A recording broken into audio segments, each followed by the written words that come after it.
presence. Man's sin causes him to be separated from his God. This creates a great dilemma for man. What can he do about the guilt from his transgression? And how can he be reconciled to his source of strength, his Creator, God? His image would like to present God's response to this crisis in our presentation of the judgment.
Just and righteous, Creator of the heavens and the earth, shall now preside over the case of Satan versus Saunders. You may be seated.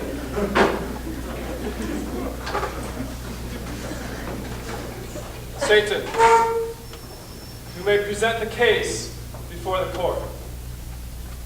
Thank you. Your Honor, I'd like to approach the bench, if I may. Thank you. Thank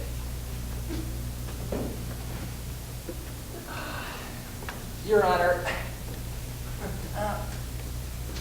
what are we wasting our time here for?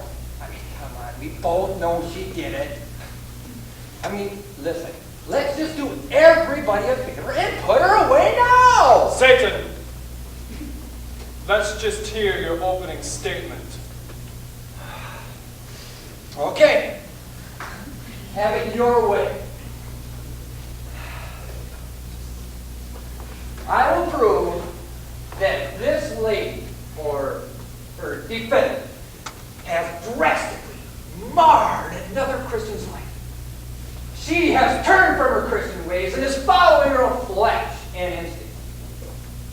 Yeah, that's right. I will prove, and it will be seen, that she is definitely worthy. Definitely! Satan, you may call your first witness.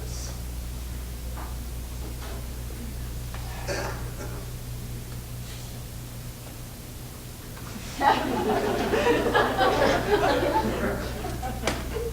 like to call upon Jill Meyer.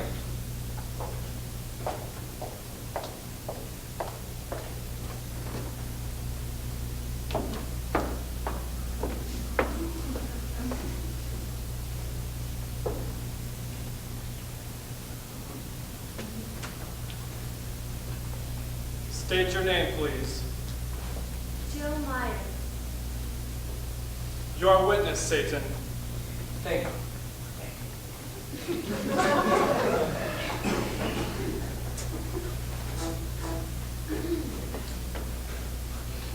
Miss Myers, what is your relationship between the accused Karen Saunders and the victim in this crime, Victoria Consada? to attend the same church. As a matter of fact, we're involved in several of the same ministries. Choir, a weekly Bible study, and the children's ministry. Yes, the children's ministry. Karen used to be in charge of that. Oh, I see. Children's ministries, huh? Well, just so we get a better understanding of this person's character, would you tell us what took place in the children's ministries that caused her dismissal? The first thing we noticed was that there was no order to the classroom. The children were running about wild so much that the parents were getting concerned. And if that wasn't enough, there was little or no Bible teaching. The children hardly knew any scriptures at all. We could tell that it was just all fun and games. Uh-huh. So we see a pattern developing here. You see, first that she was incompetent, that she wasn't even serious about her ministry, and she couldn't even handle kids! What kind of a person is this? What kind of a Christian can she be? I object. Satan, stick to the matter at hand. Okay, very well. I will stick to the sin at hand.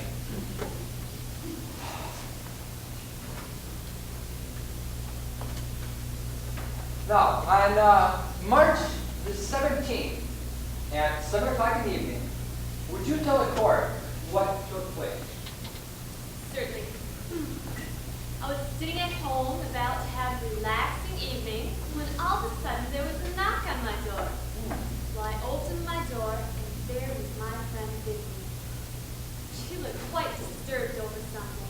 And when I asked her what was wrong, she began to unfold this horrible story.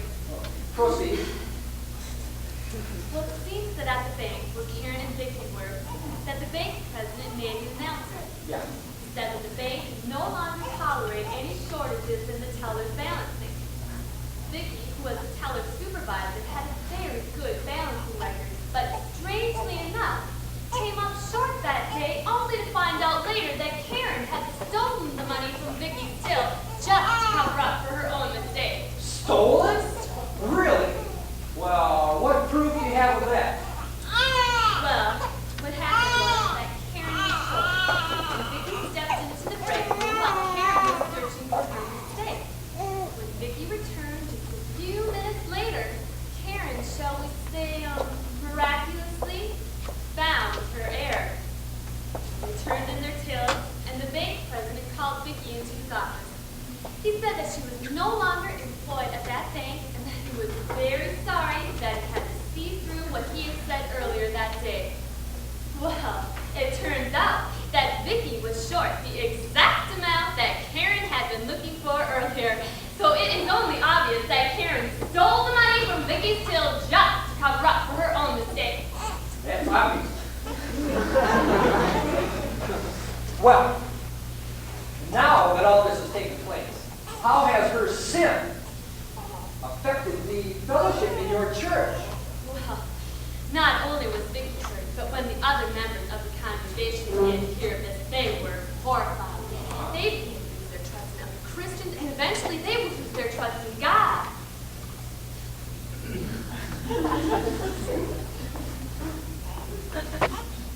No further questions. Jesus, you're with us.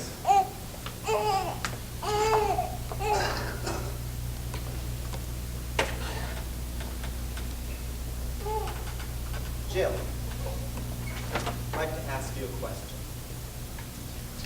Do you love me? Lord, yes, I love you. Then why don't you find it easy to keep my commandments? Lord, I keep your commandments. I go to church every Sunday. I pay my tithes. I read my Bible every day. I pray all the time. Jill, I ask you again.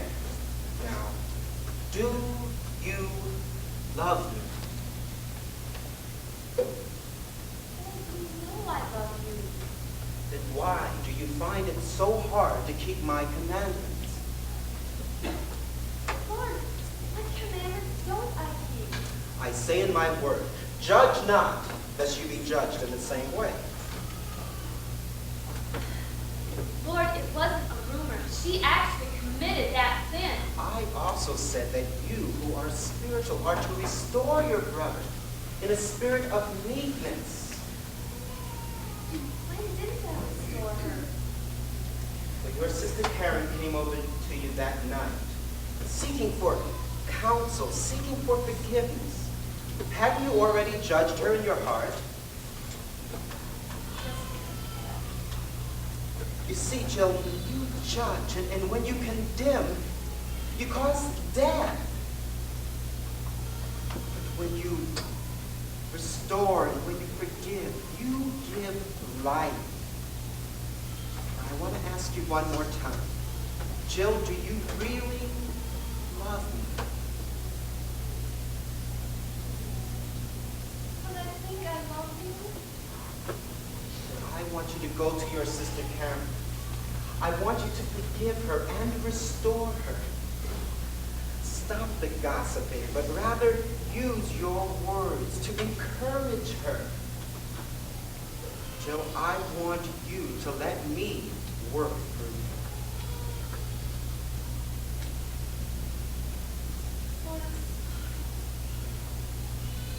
And I will encourage her. Forgive me now. Jill, you are forgiven. No further questions, Father.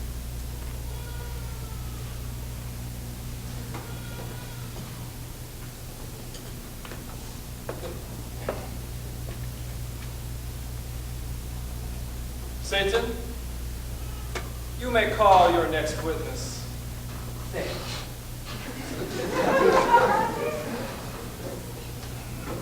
I'd like to call upon Karen Simons.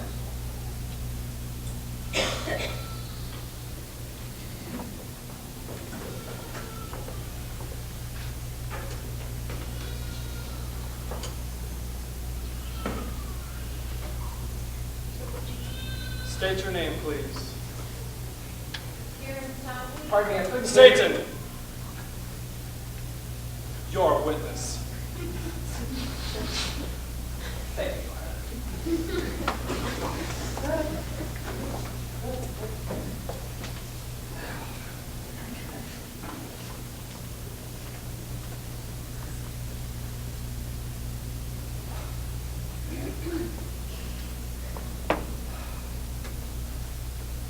Karen Saunders, how did you ever get your job?